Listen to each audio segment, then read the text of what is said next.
नमस्कार दोस्तों, आप सभी को दुर्गाष्टमी, रामनवमी और दशहरे की बहुत बहुत शुभकामनाएं। आज हम लोग एक ऐसा टॉपिक डिस्कस करेंगे जिसमें हम लोग ये देखेंगे कि किस प्रकार से हमको अपनी इन्वेस्टमेंट हैबिट से, जो गंदी हैबिट्स है उनको छोड़ के और हमको अच्छी हैबिट्स डेवलप करनी चाहिए।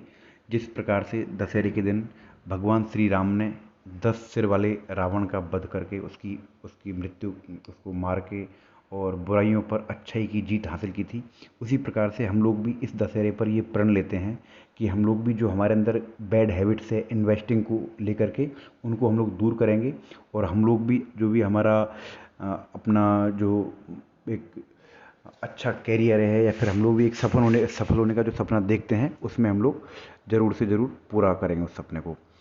हम लोग इस टॉपिक को शुरू करते हैं दोस्तों। सबसे पहले मैं बात करना चाहूँगा नो अर्निंग विदाउट लर्निंग। हम लोग सभी देखते हैं, मतलब इन्वेस्टमेंट की बात हो या फिर किसी भी सेक्टर में, एक बच्चा पहली क्लास से लेके और 10th 12th करता है, फिर वो इंजीनियरिंग करता है या तो फिर डॉक्टर की पढ़ाई करता है, लॉयर की पढ़ाई करता है, चार्टर्ड अकाउंटेंट की पढ़ाई करता है, किसी भी कोई भी स्टडी करता है किसी भी सेक्टर में, तो उसको लगभग 5-6 साल स्पेशलाइज्ड स्टडी करनी पड़ती है और लगभग ओवरऑल देखा जाए तो 15 से लेके 15-16 साल उसको लगभग स्टडी करनी पड़ती है, तब जाके वो अपने एक मुकाम पर पहुंचता है। और हम लोग सोचते हैं कि इन्वेस्टमेंट में बहुत जल्दी बिना स्टडी किए हम लोग बहुत मतलब रिच होना चाहते हैं, जो एकदम इम्पॉसिबल है। इसलिए हमको सबसे पहले बेसिक्स है उसके बारे में जानना चाहिए। कम से कम हमको 2-4-5 साल का एक्सपीरियंस लेने के बाद में ही हमको इसमें कदम रखना चाहिए, तभी अर्निंग हो सकती है, अदरवाइज हम लोग सिर्फ और सिर्फ लॉस खाएंगे। नंबर सेकंड है taking out a loan to invest. कई लोग, जैसे कि अभी मैं देख रहा हूँ फिलहाल एक बुल रन चल रहा है, इसमें कहीं भी आप पैसा लगा दीजिए, हर जगह पर पैसे मल्टीप्लाई हो रहे हैं, अच्छा खासा सभी कंपनी अच्छा ग्रो कर रही हैं। लोग बाग ऐसे में क्या कर रहे हैं, सोच रहे हैं कि यार ये तो बुल रन हमेशा जारी रहेगा, और लोग बाग लोन लेकर के और फिर इन्वेस्टमेंट कर रहे हैं। दोस्तों मैं ये बताना चाहूँगा आपको कि ये बबल कभी भी फूट सकता है। ये बुल रन आज है, कल नहीं है। कल कुछ किसी भी इंटरनेशनल कोई भी ऐसा इवेंट हो सकता है जिसकी वजह से ये बुल रन रुक जाए, अचानक ही मार्केट क्रैश कर जाए। ऐसी कंडीशन में हमको वो लोन को रीपे करने के लिए जो इंटरेस्ट है वो इतना ज़्यादा हो जाएगा, साथ में इसका लॉस ये, और हमको जो हम अगर कोई इस टाइम पे कोई स्टॉक्स को हम लोग अभी 100 रुपये पे लिया होगा, उसको हमको मजबूरन उसको उस टाइम पे 40-50 रुपये में बेचना पड़ सकता है। तो ऐसी कंडीशन में हम लोग बहुत मतलब ज़बरदस्त इकोनॉमिक क्राइसिस में फंस जाएंगे। तो इसलिए मैं ये सजेस्ट करूँगा कभी भी इन्वेस्टमेंट करने के लिए लोन ना लें। जो भी अपने पास में है, 10 रुपये, 20 रुपये, 100 रुपये, एकदम कम से कम में आप लोग धीरे धीरे इन्वेस्टमेंट शुरू करें। जो भी आपको अगर इन्वेस्टमेंट करना है तो पहले अर्न कीजिए, फिर उसको इन्वेस्ट कीजिए, ना कि लोन लेके कवर करना है। ये बहुत ही गंदी हैबिट्स है, तो इसको हमको नहीं करना है। दोस्तों हमारी नंबर थर्ड जो इन्वेस्टिंग से रिलेटेड बैड हैबिट वो ये है कि हम लोग बहुत ज़्यादा कैश अपने पास रखते हैं। हमको सबको पता है कि बैंक में लगभग 2.5% या फिर 3% इंटरेस्ट रेट मिलता है, और ओवर द ईयर्स इन्फ्लेशन भी हमको देखनी पड़ती है, तो लगभग 5 से 6, 7, 5-6% ऑलमोस्ट इतनी इन्फ्लेशन भी होती है। तो इसके बाद में जो बैंक में जो कैश रखते हैं उसके ऊपर जो इंटरेस्ट मिलता है उस पर भी हमको इनकम टैक्स देना पड़ता है। तो ओवरऑल इनकम टैक्स से इंटरेस्ट हमारा माइनस हो जाएगा, और लगभग जो इन्फ्लेशन है वो हमारे लॉस में हो जाएगी। अगर हम लोग 100 रुपये इन्वेस्ट करेंगे आज बैंक में रखते हैं, तो 5 साल बाद उनकी कीमत 95 हो जाएगी, ना कि 105। थोड़ा बहुत पैसा ज़रूर हमको इमरजेंसी के लिए, कोई भी फाइनेंशियल डिसरप्शन है उनके लिए हमको रखना चाहिए, लेकिन बहुत ज़्यादा अगर हम लोग पैसे को कैश में रखेंगे तो हम लोग जो एसेट क्लास है जिसमें हम लोग इन्वेस्टमेंट कर सकते हैं उससे हम लोग वंचित रह जाएंगे। और ये एक मतलब एक अच्छा डिसीजन नहीं होगा कभी भी कि बहुत ज़्यादा पैसे, थोड़े पैसे रखिए आप जो आपकी इमरजेंसी को मीट कर सकें। अगर किसी भी कोई फाइनेंशियल रिक्वायरमेंट को पूरा करने के लिए जितना आवश्यक है उतना पैसा हम लोग रख सकते हैं, बाकी बहुत ज़्यादा पैसा हमको कैश में नहीं रखना चाहिए। दोस्तों नंबर फोर्थ हमारा पॉइंट है not diversifying portfolio. Everyone knows that never put all your eggs in one basket, because diversified portfolio provides exposure to a variety of investment to minimize risk caused by market volatility.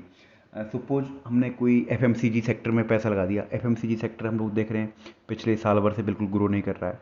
हमने किसी banking sector में पैसा लगा दिया, कभी जैसे कि अभी कोविड आया था, उस टाइम पे पूरे बैंकिंग सेक्टर एकदम बिल्कुल क्रैश कर गया था।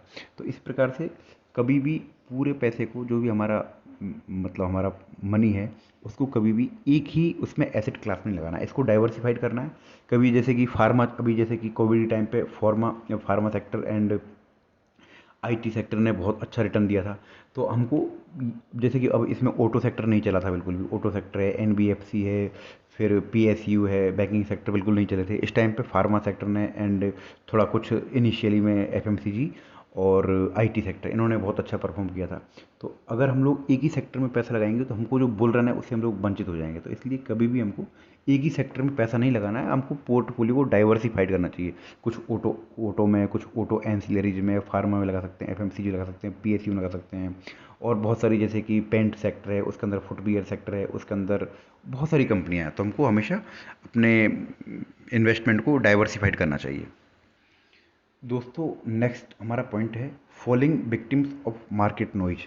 कई बार हम लोग देखते हैं कि हर जगह पर न्यूज़ चैनल्स में, न्यूज़पेपर्स में ये इस प्रकार की खबर आती रहती है कि बहुत स्टॉक मार्केट बहुत ज़्यादा रिटर्न दे रहा है, बहुत ज़्यादा ग्रो कर रहा है। हर जगह पर हमको इसी प्रकार की न्यूज़ देखने को मिलती है।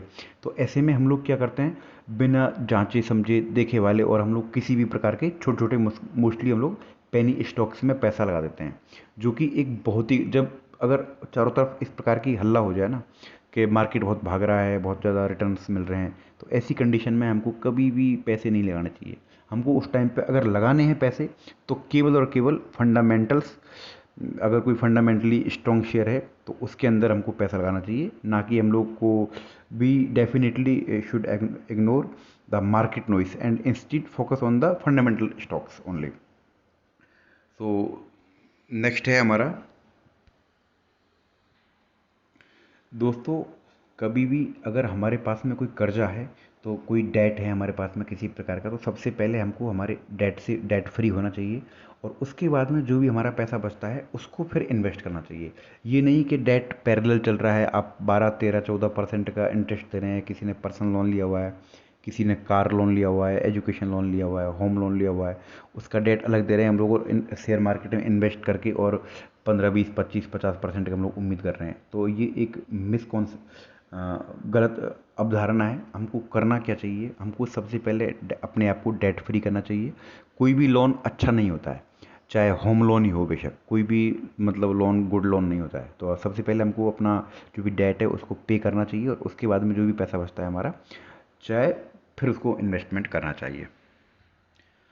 दोस्तों, इन्वेस्टमेंट में मैं एक चीज़ और देखता हूँ, कई बार लोग आते हैं स्टॉक मार्केट में और डायरेक्ट ही ऑप्शंस में ट्रेडिंग करते हैं, फ्यूचर्स में ट्रेडिंग करते हैं, इंट्राडे ट्रेडिंग करते हैं। उनको कुछ भी पता नहीं होता है शेयर मार्केट के बारे में। और सबसे पहले वो, क्योंकि इसमें बहुत ही क्विक, कभी कभी जैसे कि 2-4 दिन में कोई अच्छा पैसा कमा लिया, कभी कोई ठीक ठाक सा एक दिन में 10% पैसे मिल गए, तो वो सोचते हैं कि ऐसा ही होता है हमेशा, और वो इसके ट्रैप में फंस जाते हैं, और फिर वो अपनी पूरी पूंजी को एकदम जीरो कर देते हैं। तो इसलिए मैं ये बोलूँगा, कभी भी फ्यूचर्स हैं, ऑप्शंस हैं और इंट्राडे वगैरह नहीं करना चाहिए। हमको केवल और केवल इन्वेस्टमेंट कर सकते हैं हम लोग।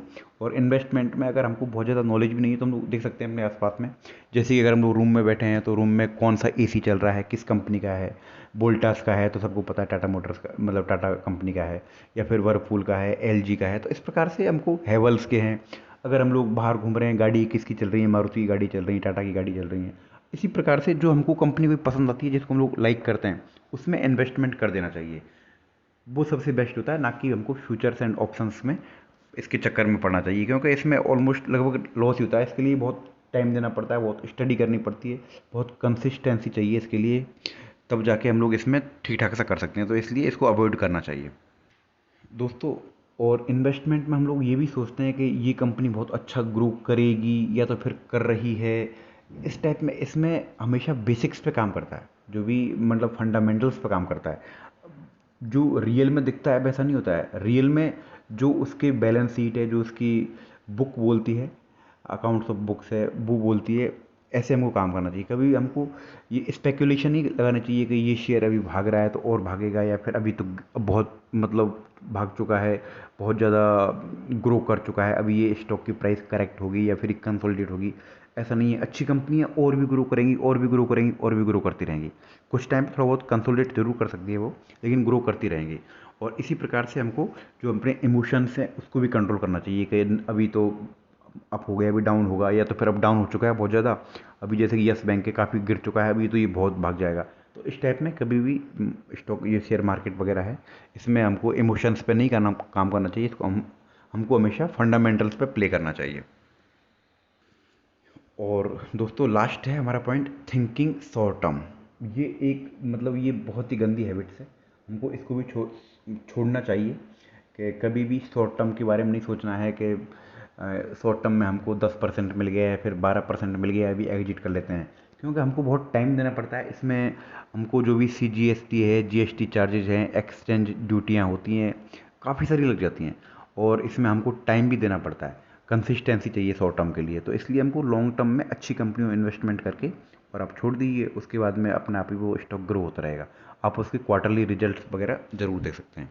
तो दोस्तों यही दशहरे के शुभ अवसर पर मैंने सोचा कि कुछ ऐसा एक वीडियो बनाता हूँ जिसमें हमको 10 ऐसी गंदी हैबिटें जो हम लोग इन्वेस्टिंग से रिगार्डिंग करते हैं उनको छोड़नी चाहिए। तो मैंने एक वीडियो बनाया है, अगर आपको वीडियो पसंद आया है तो लाइक कीजिए, शेयर कीजिए, और अगर किसी सब्जेक्ट पे आपको वीडियो चाहिए तो प्लीज़ कमेंट सेक्शन में बता सकते हैं।